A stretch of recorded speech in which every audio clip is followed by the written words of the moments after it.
You've been read.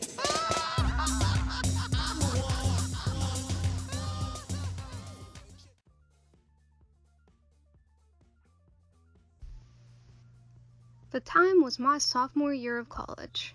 The place? The hotel hosting an anime convention located an hour away from my home.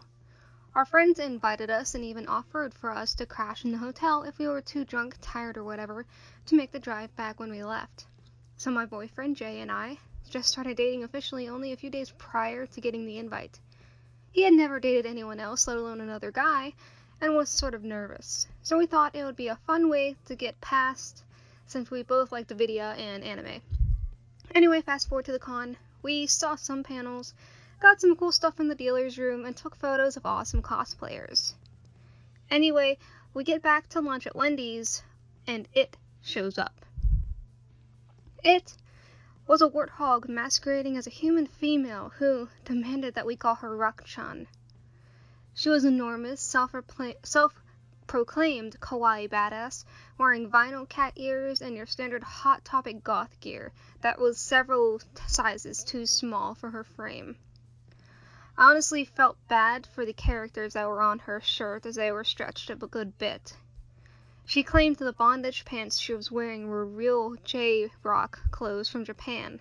Her hair was lusterless, dark brown, and had settled in a bizarre half-matted cloud around her face. It looked like she had tried to dye it blue at some time, and that the dye had ran down her neck. She was, well, to her credit, not the best of looking. She even showed off her lower lip, which was pierced with a safety pin and infected as shit. She proudly told me that it was on the same side as some sort of J-Rock person, and she did it herself. Worst of all, she had this bizarre patch of hair growing on the side of her cheek that looked like a miniature goatee that somebody had slapped crooked. Rock-chan was apparently an old high school friend of one of our friends who had grown out of this terrible phase. She still asked us to be nice to her, even if she was socially awkward. Socially awkward doesn't begin to describe it. Of course, she spoke in pidgin Japanese and ended everything with ne or aru, and that wasn't even the worst of it. She did the bizarre anime mannerisms while walking with her hands behind her head, running with her arms out, twitching and falling down for no reason. She would also hold her hands up for the sign of I love you like they do in Ranma Half. She would also verbalize mannerisms. Like she would say things to the line of, "Oh, I should have brought more monies for Pocky, you sweat drop." Feeling enough second-hand embarrassment? It gets worse. She went on long-winded rants about how the manga style differed from the anime style in various series that she kept up with. She also ranted at length about characters from various anime and games that she wished were real, so she could either kill them or screw them. She described each in great detail.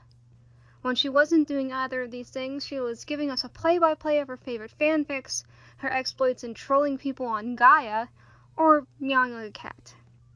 Of course, she was a rabid Yaoi fan as well, and went on, analyzing every little thing about the pairings she shipped in order to defend them as canon. When she found out that I and Jay were dating, she nearly creamed her panties. Instantly, she designated me as a seme and Jay as the uke, before classifying us with further stereotypes based on some lame internet quiz she knew about. Apparently, she wanted to be best friends with Jay because she liked innocent ukes. She asked us really personal questions about our sex life or lack thereof at the moment, as we hadn't done much, and announced that she was going to write a hentai fanfic about us for LiveJournal. She started writing, and we read excerpts to us in random intervals. It was awful, and she did it at full volume, of course. This all made Jay incredibly uncomfortable, and he told her so. She laughed it off, though. He was barely getting used to the idea of even doing anything beyond making out with me, and here was this planet with this gloomy bear backpack reading porn that involved the two of us in a pseudo-rape scenario at the top of her lungs. She called dicks love wands, too, and I would have been more pissed if this wasn't so funny. Then the rape joke started. "You'd make the perfect uke slave, Jay. You're so cute, Jay. I bet you'd look even cuter if I tied you up and made you cry. I bet you'd go full-on Ruthless Seme on me if I tried to steal Jay and keep him in my basement, huh, Anon? Her dropping hints that she loved yaoi and had a voyeurism fetish that was creepy. Now she was joking about me doing that kind of stuff to Jay so much that it seemed like she wished it was a reality. I finally snapped at her and told her to screw off, but Rock-chan just giggled and said something about me being overprotective before making the joke that she'd be a better owner. Jay and I took our friends aside and said that Rock-chan was giving us the jeebies. By now it was pretty late and we were considering going home. Our friend assured us that she was not going to stay in the hotel room under any circumstance, so it'd be okay for us to crash. We ended up going to the room of some other people we had met up with during the day to drink and watch live-action DBZ and some Adult Swim stuff. Rock-chan was unbearable because Animu distracted her and we had alcohol, which we had all gotten a lecture from her for drinking, of course. In hindsight, I probably should have watched Jay a little better. He was not super short or anything, but he was skinny, and as a result, a lightweight. Couple that with the fact that he isn't used to drinking at all, and the drinks were mixed, and tasted honestly really sweet, but were really strong, he got messed up. By the time I realized that aforementioned factors that wouldn't have bothered me would be a big issue for him, it was too late. Given Jay's self-prone state, and the development of Rock-chan's most recent quirk, I thought it'd be a good idea if the two of us just got out of Dodge. It was around maybe 2 a.m. at the time anyway. I asked the designated key holder of our group for one of the keys, and commenced to half-carry, half-lean Jay back to our room.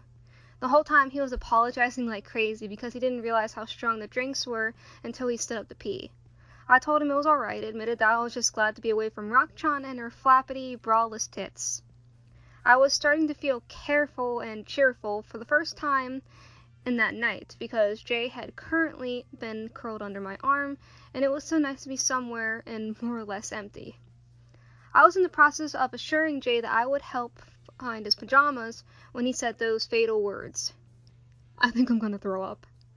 By this time, we had reached the floor, but our room was on the other end of the hall. I told him I thought I remembered a vending machine nearby, and I could get him something to drink to help his gag reflex. He didn't want to walk anymore since it was making his head swim worse, and insisted that he would be fine if he just sat in the hallway and waited for me. I eased him down, jogged off because I didn't want to leave him alone for too long, or at all for that matter. I rounded the corner and continued down the hallway for about 20 to 30 feet before my dumb, half-drunk butt remembered I had a half a bottle of soda in my messenger bag from earlier. I swear, I was gone for 30 seconds. I make it back and somehow Rock-chan had found out where we were despite her not leaving the room with us. She had Jay on his back on the floor in the middle of the hotel hallway and was straddling his waist. He was kicking his legs uselessly and trying to push her off, but as I mentioned, he's skinny, and since she weighs about half as much as a minivan, his attempts were proved to be unsuccessful. Later, we had noticed that there was a bite mark on his neck detailed enough that she had gotten her dental records from, and he didn't remember being bitten. I started towards her like Thomas the Tank Engine on roids and barely had time to yell out, "What the F are you?" out of my mouth before Jay utters something unintelligible and vomits all over her and her shirt. It was a hard day for the cast of Death Note indeed. It wasn't like normal vomiting either, it was like rocketing out of his mouth and hitting her like the fist of an angry god. Her reaction was immediate. She jumps off faster than I've ever seen someone that size move, freaks out, and flees the scene. Jay rolls over, throws up a bit more, then looks up at me. With puke in his hair, he offers me a rueful smile and says, "I think I feel better now." It was honestly the best unofficial first date ever.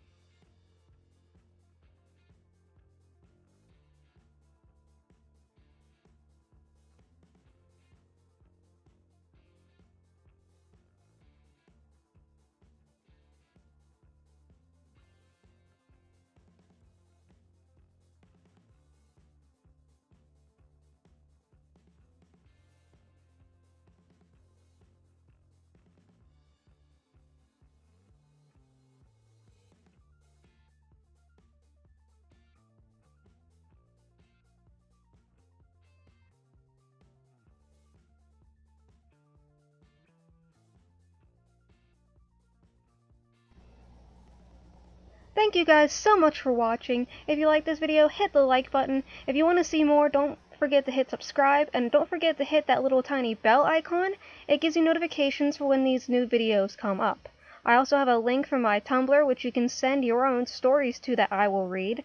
And I also have a Twitter for any time there's notifications for the videos, or I can just talk about stuff, anything, whatever. It's basically a shit posting Twitter. But anyway, the links will be in the description below. Thank you guys so much for watching, and I'll see you guys next time. Bye!